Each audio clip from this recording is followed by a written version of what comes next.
ঝলমলে high society high society high society খুশির আশায় স্বপ্ন সাজায় সুখের নেশায় মানুষ বদলায় ও খুশির আশায় স্বপ্ন সাজায় সুখের নেশায় মানুষ বদলায় গোলক ধাঁধায় কোথায় হারায় আলো ঝলমলে high society high society high society আমি তোকে ভালোবাসি। কি কি বলছিস এসব? বুঝতে পারছেন আমি কি বলতে চাইছি? জি ম্যাডাম। কিছু লোকের উপর আপনার নজর রাখতে হবে। নজর রাখবো, কিন্তু কাদের উপর? অসুখ কিন্তু তোমাকে থামাতে পারে। এই এই, দাঁড়াও দাঁড়াও, কি হলো কি হলো? তুমি ঠিক আছো তো? শরীর খারাপ লাগছে? It's okay. কিন্তু আমার কাছে কেন জানি মনে হচ্ছে কিছুই ঠিক সেখানে কখনো মিস হয় না। না, সেটা বলা ভুল হবে। ধোকা যে একেবারেই দেয় না সেটা ঠিক না, মাঝে মাঝে দেয়। স্যার, ধোকা কি কখনো দিয়েছে? মানে তেমন কি কখনো কিছু ঘটেছে? ছোটখাটো কিছু ঘটেছে, সেটা আমি অস্বীকার করব না। তবে বড় আকারে যদি জানতে চাও তাহলে বলবো না না না, সেরকম কিছু ঘটেনি। তাহলে স্যার আপনি এখন কিসের ভয় পাচ্ছেন? আমার আসলে সবাইকে নিয়েই ভয়। ইব্রাহিম বলো আর ওর মাই বলো, জয়নাল বলো অথবা তুমি। জি সরি। আচ্ছা স্যার, আমি কি ভুল শুনলাম স্যার? আপনি কি আমার কথা বললেন? মানে আপনি আমাকেও সন্দেহ করেন? হ্যাঁ করি, করবো না কেন? তুমি তো আর কোনো সুপারম্যান না। আর 10 জন সাধারণ মানুষের মতো তুমিও একজন হিউম্যান বিইং। কিন্তু স্যার, এই অফিসে কিন্তু আপনি নিজেই রিক্রুট করেছেন। সেই আপনি যদি আমাকে সন্দেহ করেন তাহলে তো স্যার আমার কাজ করাটা স্যার। এত রিয়্যাক্ট করো না হিমেল। তোমাকে সন্দেহ করাটা আমার একটা কাজ, কর্তব্য বলতে পারো। কিন্তু স্যার, আপনি অবশ্যই জানেন, মানে আপনার হৃদয় জানে যে আমি কতটা অনেস্টি নিয়ে এই অফিসে কাজ করছি। তোমার এই অনেস্টি নিয়ে আমি কোনো প্রশ্ন তুলছি না। আমি জানি তুমি খুব অনেস্ট, তোমার দ্বারা আমার কোনো ক্ষতি হবে না। তারপরেও সাবধানতা বলে তো একটা কথা আছে। জি স্যার, সেটা হয়তো ঠিক। তুমি তোমার ম্যাডামের উপরে ভালোভাবে নজর রেখো। কদিন ধরে আমার ওকে খুব রেস্টলেস মনে হচ্ছে। ওকে আমি বোঝাতেই পারছি না যে ইব্রাহিম খলিলের বিরুদ্ধে আমাদের একটা রং স্টেপ আমাদের কত বড় ক্ষতির কারণ হতে পারে। আপনি স্যার নিশ্চিন্ত থাকতে পারেন, আমি যতদিন আছি ততদিন উনি তেমন কিছুই করতে পারবেন না। সেক্ষেত্রে আমি বলবো, তুমি এখনো আমার মেয়েকে চিনতে পারোনি। তুমি হয়তো ঘুরেই দেখবে তোমার পিছনে দাঁড়িয়ে আমার মেয়ে তোমার কথা শুনছে। হ্যালো হ্যালো,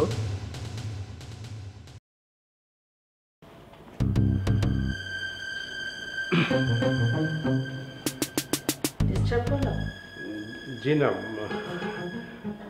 না না, আমার কিন্তু মনে হচ্ছিল আপনি জরুরি কোনো বিষয় নিয়ে অনেক ইম্পর্টেন্ট কোনো ব্যক্তির সাথে কথা বলছিলেন।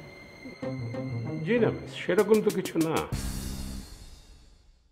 আমি কি তাহলে ধরে নেব যে আপনি আমার কাছে কিছু লুকোচ্ছেন? High society high society okay okay, আমি বুঝতে পেরেছি যে আমি ধরা পড়ে গেছি। ম্যাম, একটা মেয়ে। Is it? জি ম্যাম, কিছুদিন ধরে খুব ফোন করছে, আর কিছু না।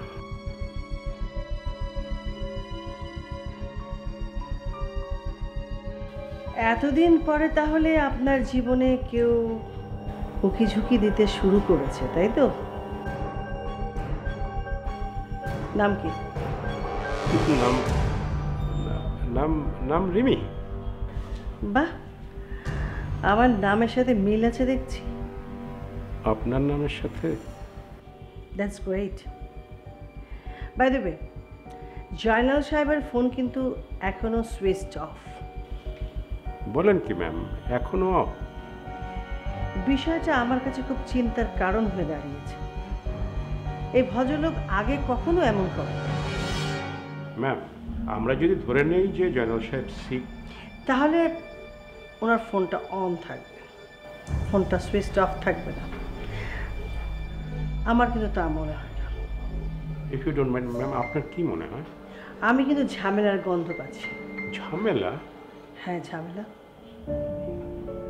বাট জয়নাল সাহেবের সঙ্গে কি ঝামেলা হতে পারে? কেন ভুলে যাচ্ছেন হিমেল সাহেব? জয়নাল সাহেব আমার লোক, আর আমার লোকের উপর ইব্রাহিমের শকুনের চোখ থাকবে, এটাই তো স্বাভাবিক।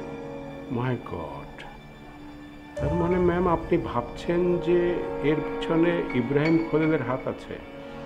কোনো সম্ভাবনাকেই তাচ্ছিল্য করা ঠিক নয়, তাহলে কিছুটা হলেও বেনিফিটেড হওয়া যায়। আপনি কি জয়নাল সাহেবের বাসা চেনেন? জয়নাল সাহেবের বাসা? না ম্যাম, আমি জানি না। সম্ভবত অনন্ত সাহেব জানেন। আপনি এক কাজ করেন, অনন্ত সাহেবের কাছ থেকে অ্যাড্রেসটা কালেক্ট করে আপনি একটু জয়নাল সাহেবের বাসায় যান, আর কি দেখেন ওনার কি অবস্থা। আমার জানা খুব জরুরি। জি ম্যাম, আমি যাচ্ছি। প্লিজ যান। জি, থ্যাংক ইউ।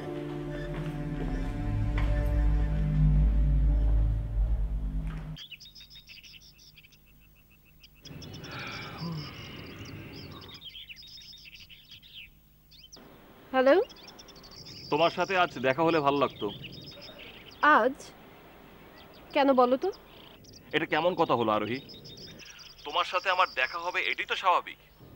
এখানে কেন প্রশ্ন আসছে? কেন প্রশ্ন আসবে? কারণ তোমার কথাটার মধ্যে কি যেন একটা ছিল। আচ্ছা, কিছু একটা যে ছিল সেটা তাহলে তুমি বুঝতে পেরেছো? আশ্চর্য, আমি বুঝতে পারবো না কেন? তাহলে এটাও বুঝতে পারছো যে তোমার আজকের ব্যাপারটা আমার মোটেও ভালো লাগেনি। আজকের ব্যাপার? আজকের কি ব্যাপার? কি ব্যাপার? কি ব্যাপার সেটা তুমি খুব ভালো করে জানো আরোহী। রিজন, তুমি এইভাবে কথা বলছো কেন? আমি তো কিছুই বুঝতে পারছি না। মিথ্যা কথা। আমার ধারণা তুমি সবই বুঝতে পারছো। তুমি সবকিছু বুঝতে পেরেও অভিনয় করছো। রিজন, তুমি ঠিক আছো তো?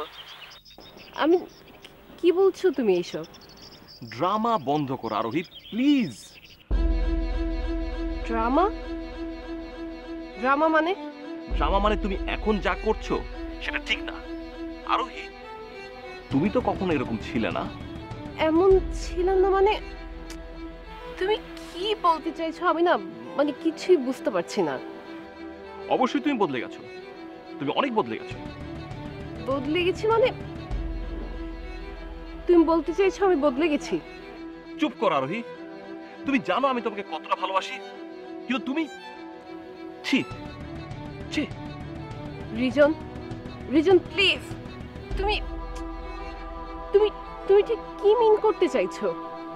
কি মিন করছি? আমি যে কি মিন করছি সেটা তুমি জানতে চাইছো? আমি এখন মনে করি তুমি আমার চেয়ে বেশি অন্য কাউকে প্রায়োরিটি দিচ্ছ। ছি ছি ছি, তোমার মন এত ছোট? হ্যাঁ ছোট। এখন সেম ব্যাপারটা যদি তোমার জীবনে ঘটতো তাহলে তুমি আমাকে ব্লেম করতে। রিজন, আমি না কখনো ভাবতেও পারিনি তুমি আমার সাথে এইভাবে কথা বলবে। High society, high society. হ্যাঁ তাই তো, আমাদের জীবনে এমন কিছু ঘটনা ঘটে যে আমরা কখনো ভাবি না, কিন্তু ঠিকই আমাদের লাইফে ঘটে যায়। কাছের মানুষকে পাত্তা না দিয়ে আমরা আশেপাশের অন্য মানুষদেরকে নিয়ে মেতে উঠি। দেখো রিজন, নিহারকে নিয়ে তুমি আর একটা বাজে কথা বলবে না। ও সরি সরি, আমার ভুল হয়ে গেছে। আমি তো বুঝতেই পারিনি যে এখন ও আমার থেকে বেশি তোমার লাইফে অনেক ইম্পর্টেন্ট হয়ে গেছে। ছি রিজন, তুমি আর কখনো আমাকে ফোন করবে না, কখনো না। তুমি অসম্ভব বিন বার্ডেড একটা ছেলে। I hate you, I hate you, I hate you. এই আরোহী, আরোহী, হ্যালো।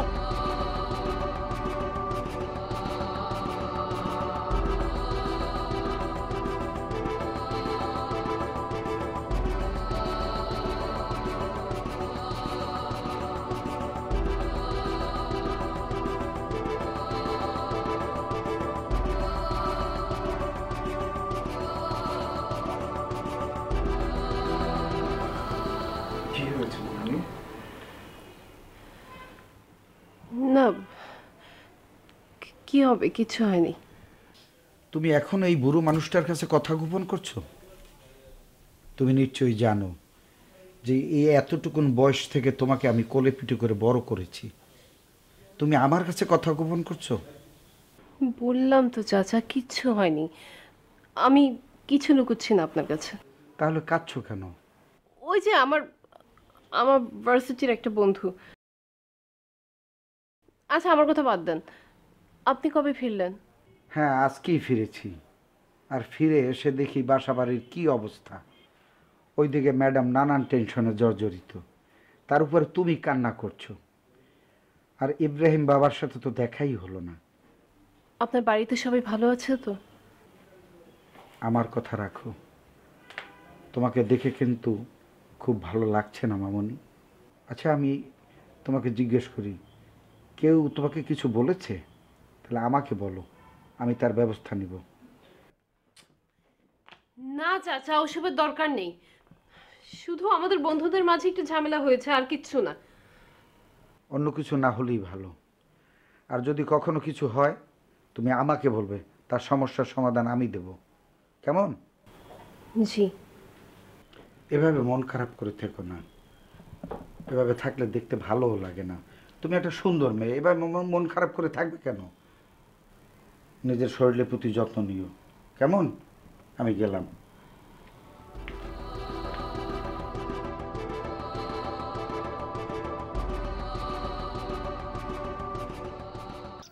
আচ্ছা তোকে এত খুশি খুশি লাগছে কেন? তাই সত্যি খুশি খুশি লাগছে? হ্যাঁ খুশি খুশি লাগছে, একদম বিড়ালের মতো চোখ মুখ জ্বলছে। তোর মনে পড়ে নিহার, বেশ কিছুদিন আগে তুই আমাকে একটা প্রশ্ন করেছিলি, আমি অযথাই দৃশ্যপটে এসে সত্য মিথ্যা ঘটনা জন্ম দিচ্ছি কেন? মনে পড়ে? হ্যাঁ বলেছিলাম, তোর সব কিছু তখন আমার কাছে কেমন যেন খাপছাড়া মনে হচ্ছিল। তোর সেই প্রশ্নের উত্তরে আমি তখন কি বলেছিলাম মনে আছে?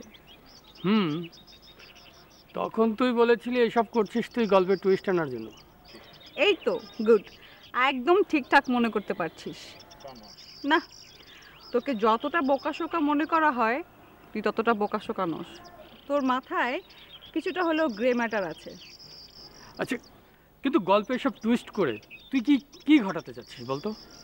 শোন মামা, আমি যা ঘটাতে চাচ্ছি এটা আলটিমেটলি ঘটে যাচ্ছে। ঘটে যাচ্ছে মানে? জানিস, আমি যতবার আরোহী আর রিজনকে একই ফ্রেমে দেখেছি আমার একটু দৃষ্টিনন্দন মনে হয়নি। High society, high society. সব সময় মনে হয়েছে কোথায় জানি একটু ঝামেলা আছে। তাই? বাট ওই ফ্রেম থেকে যখন রিজনকে সরিয়ে তোকে দেখেছে না, বাহ কি সুন্দর ফ্রেম না দাঁড়িয়েছে মামা, একদম লাজবাব। তার মানে তুই নিশ্চয়ই এটা বলতে যাচ্ছিস আরোহীর পাশে রিজনের থেকে আমাকে বেশি মানে? রাইট, এই তো মামা একদম ঠিক ধরে ফেলেছিস। এত বুদ্ধি তুমি কোথায় রাখো? মাঝে মাঝে আমাকেও একটু বুদ্ধি শুদ্ধি দিও। আরে ধ্যাত, ফাজলামো করিস না তো। আহা, আমি আবার ফাইজলামি করলাম কই? বিশ্বাস না করলে দেখ এক্ষুনি তোর সাথে কি ঘটে। তা এক্ষুনি কি ঘটবে? এখন তোর ফোনে একটা রিং আসবে, এবং ফোনটা খুলে তুই দেখবি রিজন তোকে ফোন করেছে। ইয়াস, হা করে তাকিয়ে না থেকে ফোনটা রিসিভ কর। ওকে, হ্যালো।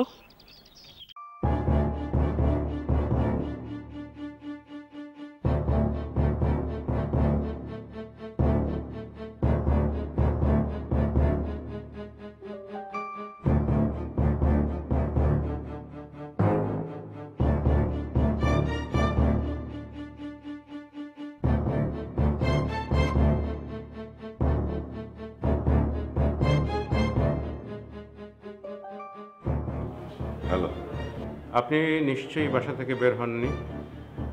না, হয়নি। কিন্তু ব্যাপারটা কি আমাকে তো বুঝতে হবে। আমাকে বলেন, আমি কিছুই বুঝতে পারছি না।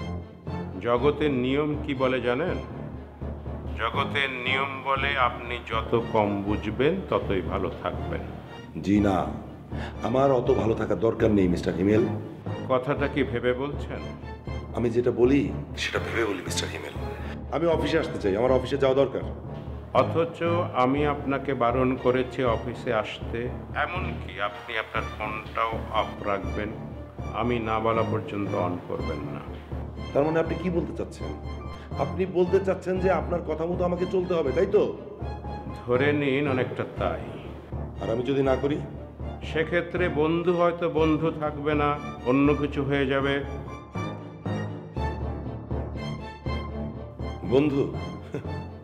এই কর্পোরেট ওয়ার্ল্ডে কেউ কারো বন্ধু হয় না। তাছাড়া আপনি কাকে বন্ধু বলছেন? আপনি কখনোই আমার বন্ধু নন। তাহলে হয়তো ওয়েল উইশার? খুব ভালো একজন ওয়েল উইশার্স আমি পেয়েছি, যিনি সারাক্ষণ তার দখলে আমাকে রেখে দিতে চায়। Well wishers. বিরক্ত, আমি বিরক্ত, ভীষণ বিরক্ত। দেখুন, দিনের পর দিন এভাবে যদি চলতে থাকে আমি কি করবেন?